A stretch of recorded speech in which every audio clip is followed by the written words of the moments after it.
आज मैं आपके लिए लेकर आई हूँ एक बहुत ही स्वादिष्ट थाली की रेसिपी, जिसे खाने के बाद आपको बार बार बनाने का मन करने वाला है। Hello everyone, Nidhi kitchen and home में आप सभी का बहुत बहुत स्वागत है। तो चलिए इसे बनाना शुरू करते हैं। तो सबसे पहले हम बनाएंगे बैगन का भरता। इसके लिए मैंने ये बड़े साइज का एक बैगन ले लिया है। इसको हम सभी तरफ से इस तरह से कट कर लेंगे, जिससे कि जब हम इसे गैस में रखेंगे ना भूनने के लिए, तो ये बिल्कुल भी फटेगा नहीं। अगर आप इसे डायरेक्ट रख देंगे तो ये फट भी सकता है। तो सभी तरफ से हमने कट्स लगा दिए हैं। इसी तरह से हम मिर्ची में भी कट लगा देंगे। टमाटर को हम ऐसे ही रखेंगे, टमाटर में कट लगाने की ज़रूरत नहीं पड़ेगी। और लहसुन भी हम ऐसे ही रख देंगे। ये गैस में बहुत ही अच्छी तरह से भूनकर तैयार होगा। अब इसके ऊपर से थोड़ा सा हम ऑयल लगा देंगे। ऑयल लगाने से ये जो पानी छोड़ता है ना, इससे हमारी गैस ख़राब नहीं होती है। तो आप टमाटर में, मिर्च में, भट्टे में, सभी में ऑयल लगा दें। इससे बिल्कुल भी पानी रिड्यूस नहीं होगा और हमारी गैस भी ख़राब नहीं होगी। तो इस तरह से हमने सभी चीज़ में ऑयल लगा दिया है। अब गैस का फ्लेम हम ऑन करते हैं। इस तरह से हमने एक जाली रख ली है। इस तरह की जाली आपको मार्केट में बहुत ही ईजिली 100 रुपये में मिलकर तैयार हो जाती है।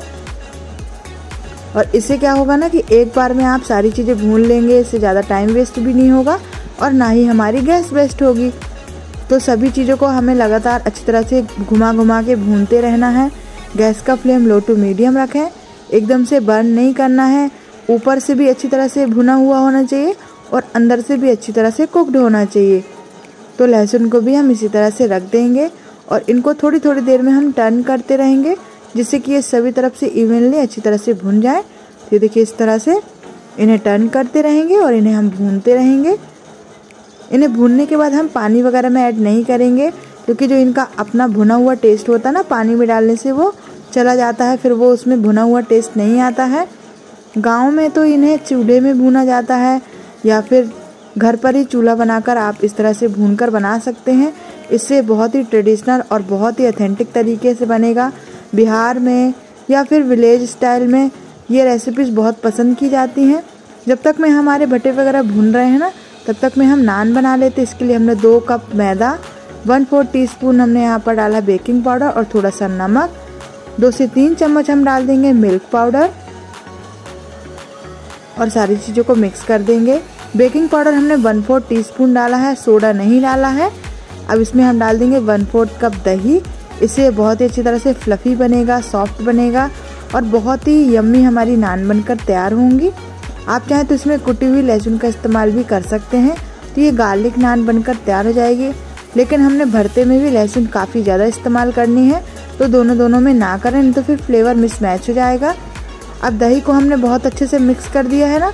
अब जिस कप से 1/4 कप से हमने दही लिया था ना, उसी 1/4 कप से हम 2 कप इसमें पानी डालेंगे।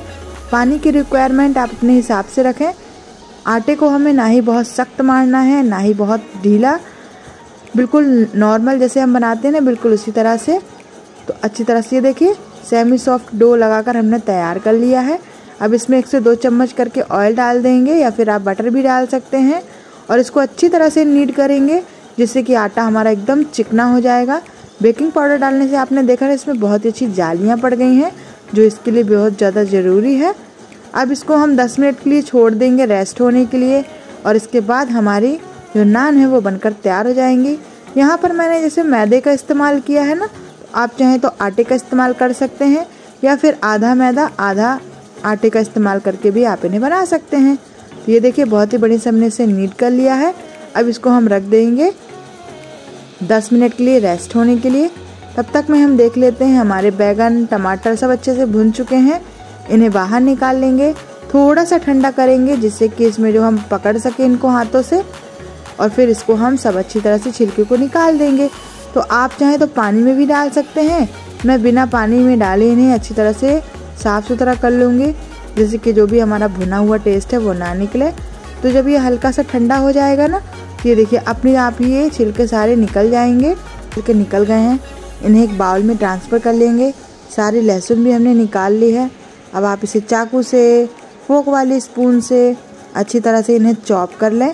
मिक्सी में बिल्कुल भी ना चलाएं, नहीं तो ये पेस्ट बन जाएगा। हमें इसी तरह से इसको अच्छी तरह से चॉप करना है या फिर कट कर लेना है, जिससे कि इसका फ्लेवर, टेस्ट और टेक्सचर बिल्कुल भी ना बदले।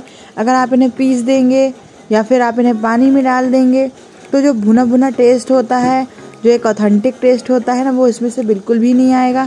साथ ही इसमें ना ही आपको ग्रीन चटनी ऐड करनी है, ना ही आपको इसमें कोई भी अदर मसाले ऐड करने हैं। अगर आपने इसमें कुछ भी चीज़ एक्स्ट्रा ऐड करी तो ये फिर पूरा टेस्ट चेंज कर देगा। हाँ, आप इसमें प्याज वगैरह भी डालना चाहें ना तो वो भी भूनने में आप दे सकते हैं और अच्छी तरह से आप इसको मिक्स करके इसी तरह से बना सकते हैं। रेसिपीज़ में क्या होता है, मसाले वही होते हैं लेकिन थोड़ा बहुत चेंज करने से टेस्ट पूरा चेंज हो जाता है। तो ये देखिए सभी चीज़ें अच्छे से मैश हो गई हैं। 1/4 टीस्पून हमने भुना हुआ जीरा पाउडर डाल दिया है और स्वाद अनुसार नमक, और ढेर सारा आप इसमें धनिया पत्ता डाल दें। तो ये देखिए हमारा बिल्कुल ट्रेडिशनल भरता बनकर तैयार हो चुका है। ये सभी को बहुत पसंद आता है। ये बिहार में, गांव में, यहाँ तक कि शहरों में भी बहुत पसंद किया जाता है। तो किसको किसको पसंद आता है कमेंट पे ज़रूर बताइएगा। साथ में हमारा ये जो नान का आटा है ना, वो भी बिल्कुल रेडी हो गया है। इसे हम अच्छी तरह से नीट कर लेंगे, सॉफ्ट कर लेंगे, और अब आपको जैसा बड़ा छोटा जैसे चाहे वैसे आप बना सकते हैं।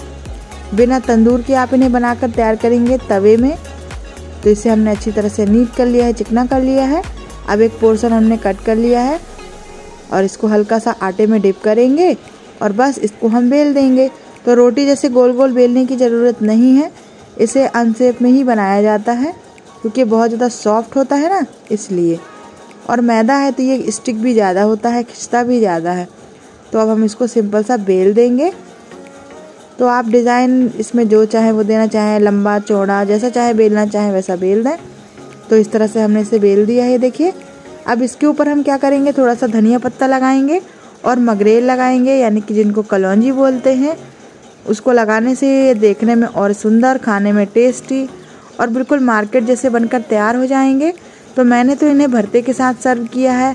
आप इसमें पनीर की सब्ज़ी खा सकते हैं, आप इनमें कोई भी सब्जियों के साथ इन्हें एंजॉय कर सकते हैं क्योंकि तंदूरी नान है।